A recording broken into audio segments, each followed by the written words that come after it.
The Fantasy Fanatics Podcast on SportsTownChicago.com.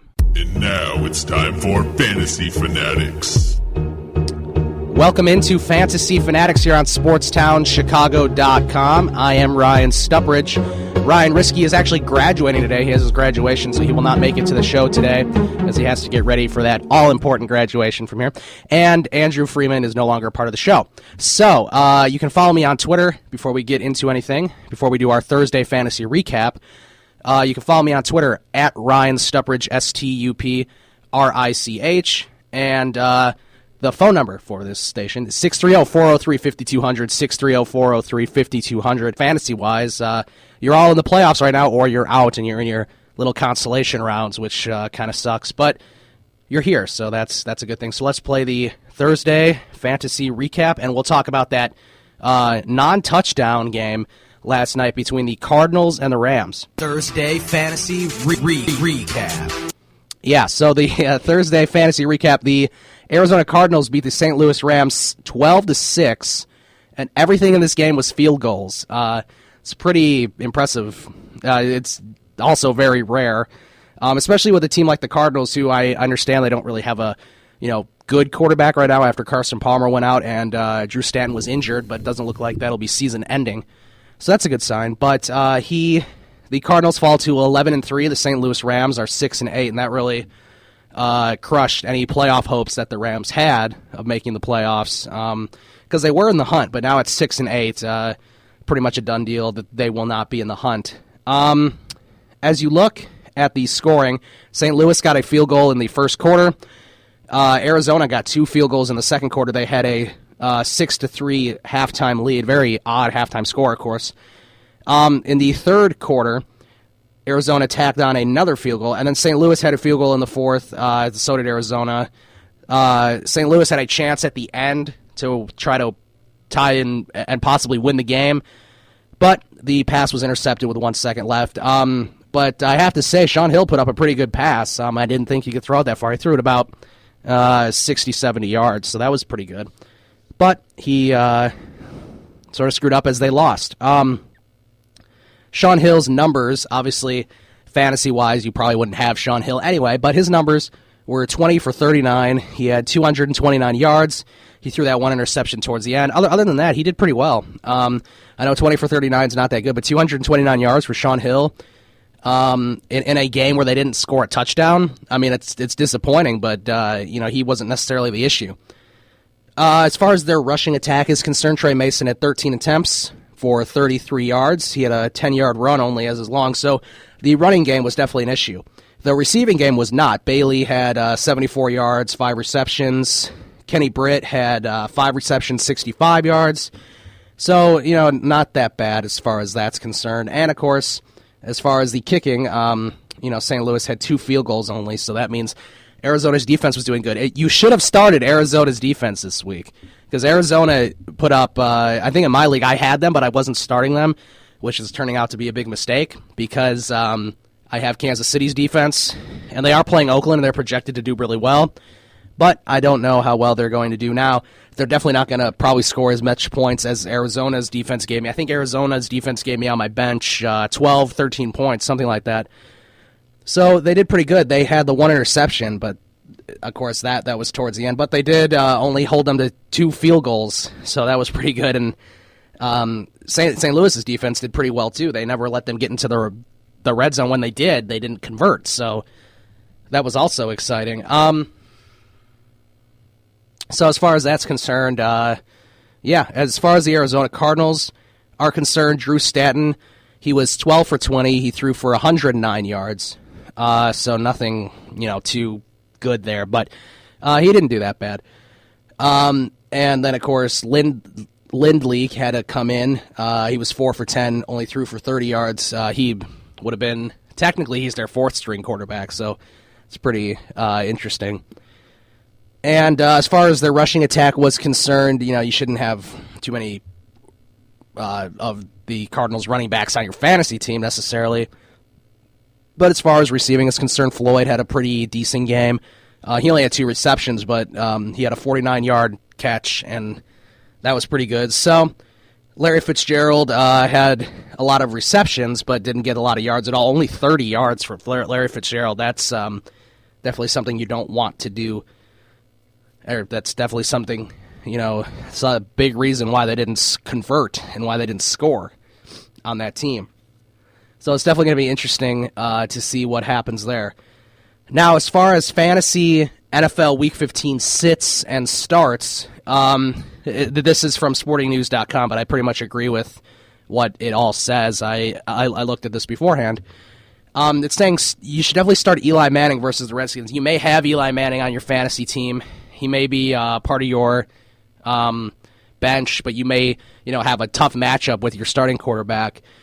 So you could definitely start Eli Manning. He's playing the Washington Redskins. That's definitely something that you should definitely look into. They also give you 4 more starts that are pretty confident. They say Phillip Rivers versus Denver is a confident pick. Mark Sanchez, Tony Romo, they're going to be playing each other. And they say Johnny Manziel, which I disagree with. Obviously, Johnny Manziel is not somebody I would start this week. We haven't barely even seen him play, and I just think Brian Hoyer's a more balanced, more effective quarterback, and he has more experience. That's the most important thing. And this is the big game for the Browns against the Cincinnati Bengals. We'll talk about that with Chris Simpson coming up in about 7 minutes or so, so you definitely want to stick around for that. Let's see. They say sit Joe Flacco versus the Jaguars. That's a little interesting to me. Let's see what it says here. Sometimes the matchup looks too good. Flacco shouldn't need much volume here, as Baltimore will go run and defense heavy. So they're saying because it's an easy matchup, you're not going to look for Flacco to throw the ball. I guess I agree with that too. Other players to sit, Russell Wilson, I disagree with that. He tore up the 49ers.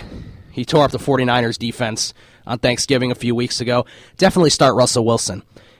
They say Colin Kaepernick. I don't think you should be starting Colin Kaepernick at all. Ryan Tannehill is somebody that they say you should sit, yes, against New England. I would definitely say so. And Teddy Bridgewater, you never know. I'd probably start Teddy Bridgewater.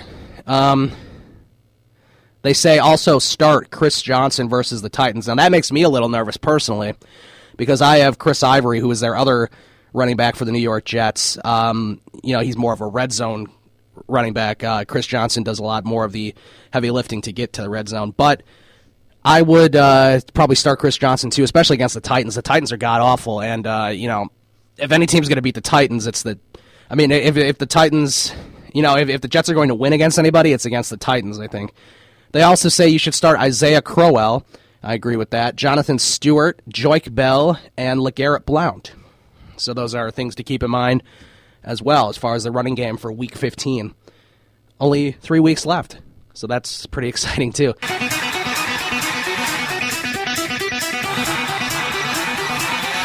Doesn't that remind you of White Sox baseball? As they made some big moves, and we'll talk more about those towards the second hour of the show.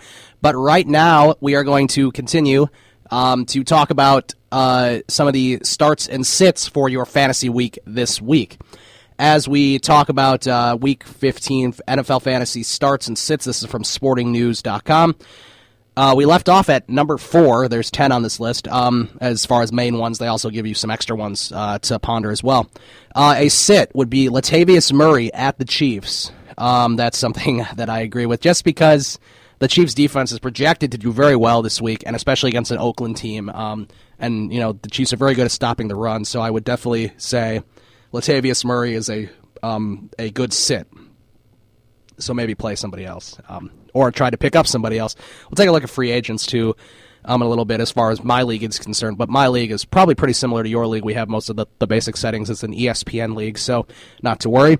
4 more sits. They say Rashad Jennings and Andre Williams versus Washington. That's because they project Eli Manning to have a very good game. Eli Manning is probably going to pass the ball very well. You got Ryan Matthews and Donald Brown to sit versus Denver. That's a pretty good bet, too, because if the Chargers are going to win, they're going to have to do it through the air. And that's why they think Phillip Rivers will have a pretty good game, too, because that is supposed to be a shootout. We'll have to see what actually happens there, but both defenses not very good. Lamar Miller at New England. Yeah, I agree with that, too. The Dolphins, nobody can really beat New England at home, so it's definitely going to be tough. And Trey Mason versus Arizona, as we saw, that was a good sit as well. Arizona's defense was definitely on point this week. as they won 12-6 and now are 11-3. I start Malcolm Floyd versus the Broncos. He's one of their best receivers. Him and Keenan Allen are probably two best receivers on the Chargers team. So they say start Malcolm Floyd versus the Broncos. I agree with that. And 4 more to start Sammy Watkins versus Green Bay. Why not? Green Bay usually wins, in high-scoring games, and except when they're blowing out teams like the Bears. Martavis Bryant, Kenny Stills at Chicago. That's a good start, I would say. Dante Moncrief, and we'll talk more about the Bears too as we go on, because obviously there's been some news that has developed over since our last show, Sports Renegades, which was 6-8 last night. There's been some developing news about Aaron Kromer, and we'll get to that a little later on as well, after our NFL picks, or during our NFL picks. Another sit would be Brandon LaFell versus the Dolphins. 4 more, you could see Michael Crabtree being sat. He's going to be sitting in my league. Dwayne Bowe, Mike Wallace, Pierre Garcon. Dwayne Bowe hasn't really had any, he doesn't really have any touchdowns or anything, but still against Oakland, he might be a start, just because, he's got to score sometime, and Kansas City's, trying to get into the playoffs is one of the wild card spots, possibly a division lead, depending on if Denver will lose or not. So it's going to be interesting to see with that, too.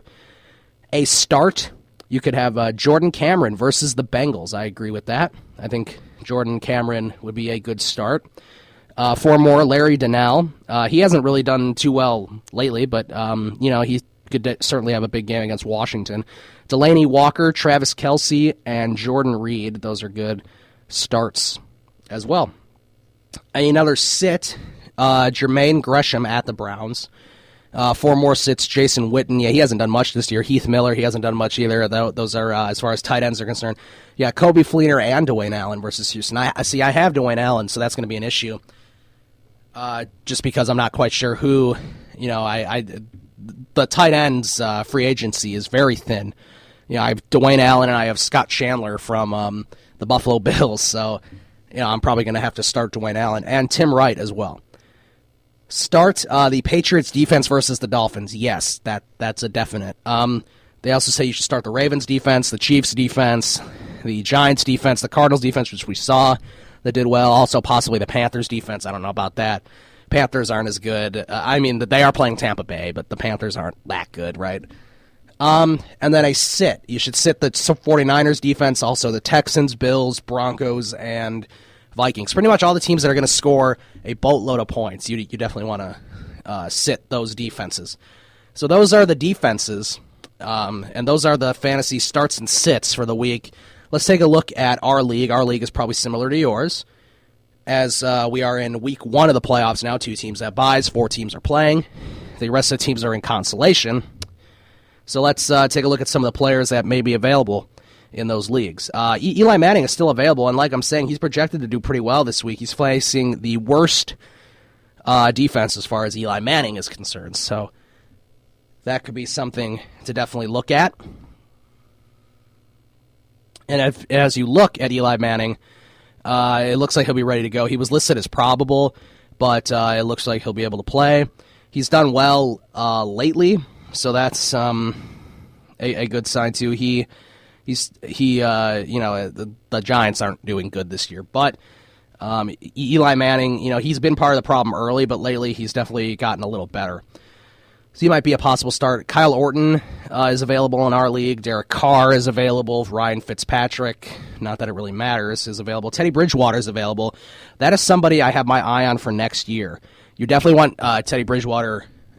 I think he's a good QB2 in a lot of leagues for your quarterback, just because he's a very likable guy. He does a lot of good things. He doesn't really make a whole lot of mistakes.